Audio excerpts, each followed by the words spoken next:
Dans tous les cas, le livre en général est un enjeu culturel pour tout le monde, pas seulement le Luxembourg. J'estime que le livre est un peu l'essence de la culture. Il permet d'ouvrir des frontières, de sensibiliser à de nombreux sujets. Et la lecture, dès le plus jeune âge, est quelque chose qu'on ne peut que soutenir. Donc, d'une part, le côté culturel est très, très important. L'enjeu économique est là, bien entendu, mais ce qui prime pour moi, c'est vraiment l'enjeu culturel. Et je veux absolument qu'on soutienne, d'une part, la création littéraire et d'autre part, bien entendu, aussi la promotion littéraire. Donc, que ce soit via la vente, mais aussi primordialement via les bibliothèques, qui sont un instrument formidable pour l'accès à la culture et les rencontres en général. J'estime que apporter le livre dès le plus jeune âge vers les enfants, c'est primordial parce que justement, on est dans une ère très digitale où certains essayent apparemment, si le livre n'a pas un touchscreen à l'école, c'est ce qu'on m'a déjà raconté.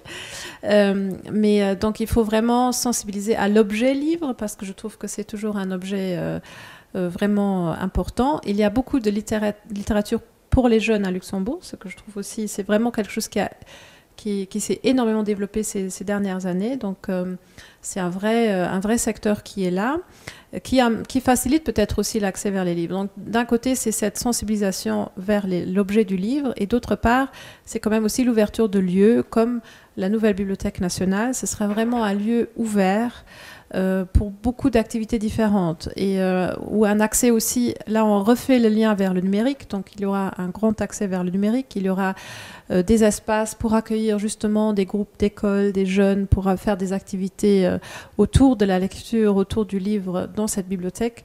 Et je pense que ça aussi, c'est un élément très important. Et puis un dernier élément qui est inscrit dans notre programme électoral, c'est d'amener les livres là où peut-être il n'y a pas de bibliothèque, une sorte de Bücherbus, un bus à livres qui donc amène les livres peut-être dans des régions un peu plus éloignées. Merci beaucoup.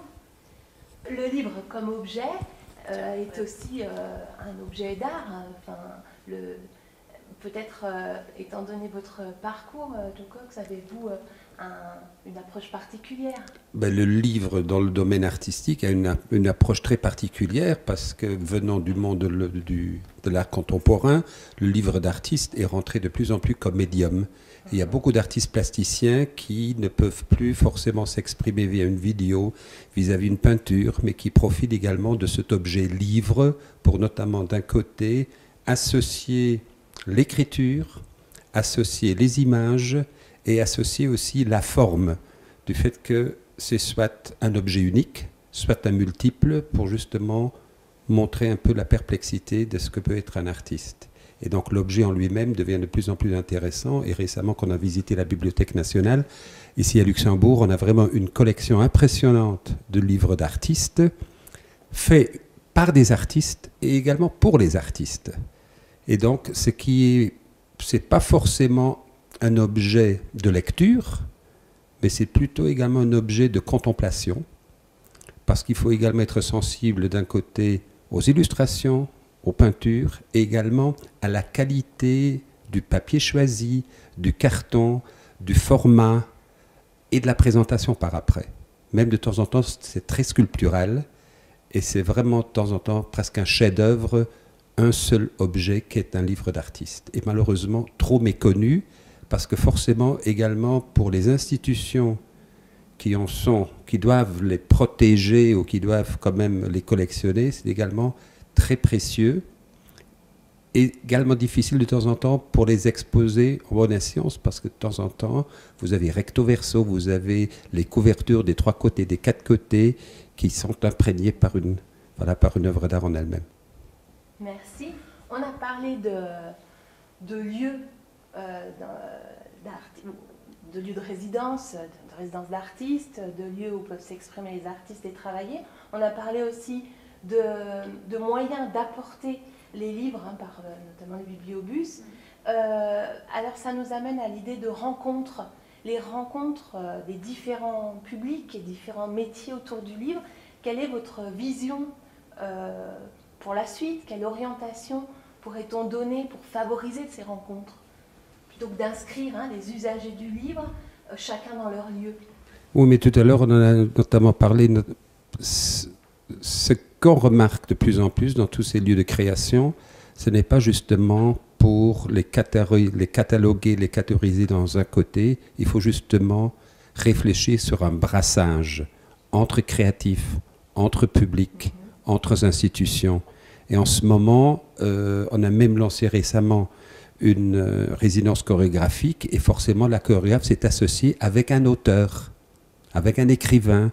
Donc forcément, pour peut-être mettre les poèmes en danse. Donc ce transfert intervient de plus en plus et ce brassage également des différents types d'artistes, c'est le plus important. Et je crois qu'il faut aller de plus en plus sur ces pistes-là pour également amener un autre public qui, eux, sont peut-être sensibles pour la danse et à travers la danse, ils découvrent la littérature ou ils viennent pour une manifestation littéraire et on découvre la musique, on découvre un autre champ artistique. Et ça, c'est le plus important. Surtout ce brassage également intellectuel pour les gens mêmes.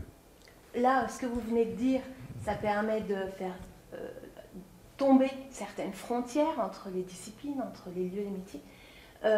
Justement, sur cette question frontalière et linguistique, ça nous amène à cette question-là. Alors, sur le plan linguistique, quelles sont, vous pourriez peut-être parler des particularités que vous rencontrez autour de la question du livre? Ce qui peut souvent être un avantage pour le Luxembourg, donc le fait qu'on s'exprime aussi bien en français, en allemand qu'en luxembourgeois, peut être un désavantage dans le monde littéraire. Pourquoi? Parce que si on parle de la promotion des auteurs luxembourgeois, il faut qu'on se concentre surtout sur le marché originaire en fait de la langue de l'auteur dans laquelle l'auteur s'exprime. Donc il faut qu'on axe plusieurs marchés, alors que pour la musique, par exemple, c'est plus facile. On peut exporter la musique dans tous les pays. Pour les auteurs, si on a des auteurs germanophones, on va devoir cibler le marché plutôt germanophone. Donc, et si on a des auteurs francophones, on va axer le marché francophone. Donc, ce qui nous fait dédoubler en fait nos efforts aussi longtemps que ces livres n'ont pas été traduits. Mais pour le reste, je trouve toujours que c'est formidable que nous ayons cette multiplication de langues différentes, d'auteurs qui écrivent aussi bien en luxembourgeois qu'en français qu'en allemand, qu'on a aussi des livres qui sont traduits du luxembourgeois vers d'autres langues. Donc voilà, il y a de belles choses en perspective, mais il y a bien entendu c'est pas des grandes difficultés, mais c'est des petits éléments qui font que c'est peut-être un peu plus difficile que pour d'autres domaines. Merci beaucoup. Merci à vous. Non, je peux encore rebondir. Côté langue, côté linguistique et surtout pour le public, c'est très quand même intéressant la plateforme ici à Luxembourg, du fait qu'on peut assister à la fois à des théâtres, à des lectures, aussi bien dans une langue que dans une autre. Et la particularité quand même également, notamment dans le théâtre, où on peut interpréter des pièces multilingues, où forcément on saute d'une langue à l'autre et on ne raconte qu'une seule histoire. Et donc ce n'est pas la traduction simultanée, mais forcément le récit saute d'une langue à l'autre. Et là, ça devient quand même très intéressant pour ceux qui comprennent les différentes langues. Et ça, c'est un peu l'inconvénient, je peux dire, de la grande région, que forcément, on devrait presque obliger les Sarrois que forcément, pendant leur cursus estudiantin, que forcément la langue française soit d'office appris à l'école comme l'allemand en Alsace-Lorraine. Et avec la connaissance des deux langues, ça faciliterait beaucoup plus d'échanges que forcément être unilingue ou toujours sauter sur une troisième langue que personne ne maîtrise parfaitement. Mais il faut dire aussi que la particularité pour nous luxembourgeois, il y a quand même certaines finesses et certains vocabulaires dans chaque langue qu'on ne peut pas traduire.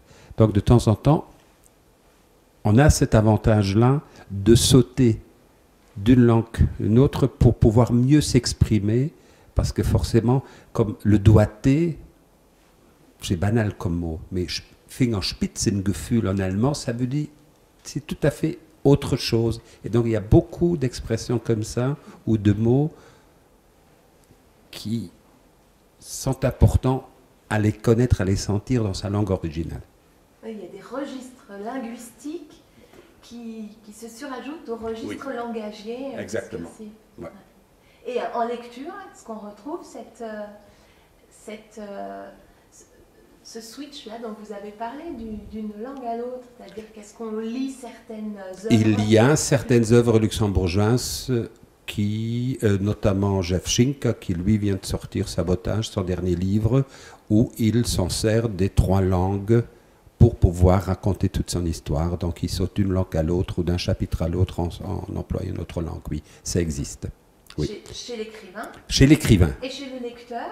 Chez les lecteurs d'office, mais qu'il doit forcément connaître les 3 langues au préalable pour pouvoir bénéficier quand même de cette lecture. Donc on parle quand même dans un marché très restreint, mais d'un autre côté, ce serait quand même dommage pour des raisons économiques que ces plus-values artistiques n'apparaissent plus.